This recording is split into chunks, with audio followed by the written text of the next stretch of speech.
नमस्कार, स्वागत है आप सभी का हमारे इस बुलेटिन में। आपके साथ मैं अंजलि झा। तो चलिए बुलेटिन की शुरुआत करते हैं खबरों से। प्रधानमंत्री नरेंद्र मोदी ने हाल ही में उत्तर प्रदेश के 19 रेलवे स्टेशनों का उद्घाटन किया, जिन्हें अमृत भारत स्टेशन योजना के तहत विकसित किया गया।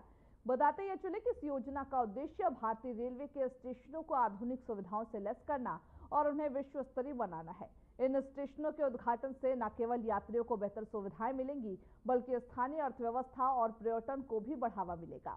वही सीएम योगी आदित्यनाथ ने सोशल मीडिया के एक्स पर एक पोस्ट साझा किया और लिखा कि प्रधानमंत्री नरेंद्र मोदी द्वारा राष्ट्र को समर्पित किए गए उत्तर प्रदेश के 19 अमृत स्टेशनों समेत जो देश के सभी 103 अमृत स्टेशन हैं, नए भारत में विरासत के संरक्षण, विकास के संकल्प तथा साथ ही गति और गौरव के उत्तम समन्वय के लिए नए प्रतीक है। देश भर में पुनर्विकसित ये अमृत स्टेशन ऐसे नए भारत की संकल्पना को साकार करता है, जहां सुविधाएं, तकनीकों और सांस्कृतिक गौरव एक साथ आगे बढ़ रहे हैं। निश्चित ही यह अमृत स्टेशन क्षेत्र के विकास, स्थानीय संस्कृति के उन्नयन, पर्यटन और व्यापारिक गतिविधियों के विस्तार में सहायक सिद्ध होंगे। यात्रियों को एकीकृत आधुनिक सुविधाओं से युक्त, सुलभ और आत्मीय यात्रा का अनुभव देने वाले इन अमृत स्टेशनों के लिए प्रधानमंत्री जी का हार्दिक आभार।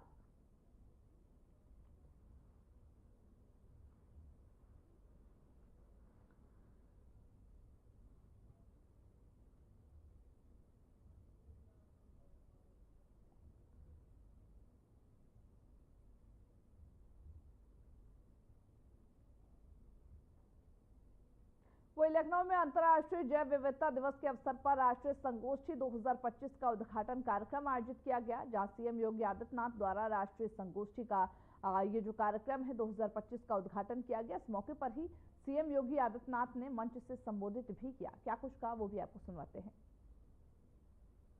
के बारे में नहीं, केवल जीवों के बारे में नहीं, केवल जंतुओं के बारे में नहीं, हमें उसकी उस पूरी विविधता के बारे में जिस पर जीवन चक्र आधारित है, इन सब के बारे में सोचना पड़ेगा। और इसीलिए तो अथर्ववेद ने कहा है कि धरती हमारी माता है, हम सब इसके पुत्र हैं। तो एक पुत्र के नाते हम अपनी जिम्मेदारियों का निर्वहन कितना कर पा रहे हैं, यह आज एक प्रश्न हम सबके सामने है। और इसीलिए दुनिया के मंचों में 1992 में इसमें चर्चा प्रारंभ हुई होगी। प्रधानमंत्री मोदी जी ने दुनिया को इस बात के लिए आश्वस्त किया कि 2070 तक भारत नेट जीरो के लक्ष्य को प्राप्त करेगा। लेकिन इस लक्ष्य को प्राप्त करने का काम केवल सरकार के स्तर पर नहीं,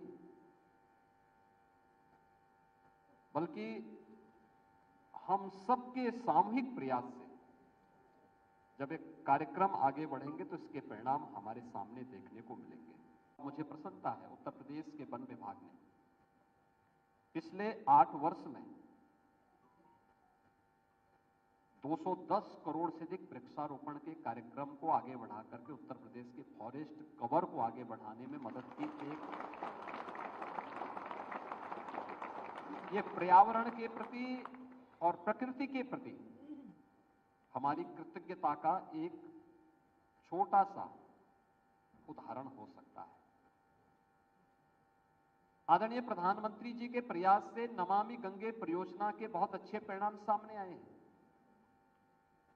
कानपुर नमामि गंगे परियोजना का जो सबसे क्रिटिकल पॉइंट माना जाता था, आज आप देखते होंगे और मुझे अंतःकरण से प्रसन्नता होती है कि हमारी देव नदी गंगा कानपुर में अविरल भी है और निर्मल भी है। यह सृष्टि केवल मनुष्य के लिए नहीं है और मनुष्य को अगर अपने अस्तित्व को बचाना है तो उसको सभी जीवों के अस्तित्व के बारे में, जंतुओं के अस्तित्व के बारे में, जल स्रोतों के बारे में, उनके संरक्षण की दिशा में तो कार्य करना ही पड़ेगा। साथ साथ जो पर्यावरण का एक समन्वित रूप है, इन सब के बारे में भी गहन मंथन करते हुए उसको क्रियान्वित करने की दिशा में आगे बढ़ना पड़ेगा। एक साथ सामूहिक प्रयास का हिस्सा बनना चाहिए।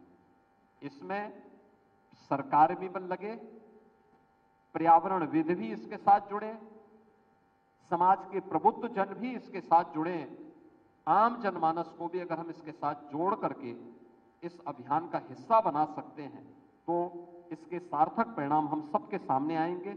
और मुझे प्रसन्नता है कि उत्तर प्रदेश का हमारा जो बायोडायवर्सिटी बोर्ड है वह इस दिशा में कुछ प्रयास कर रहा है।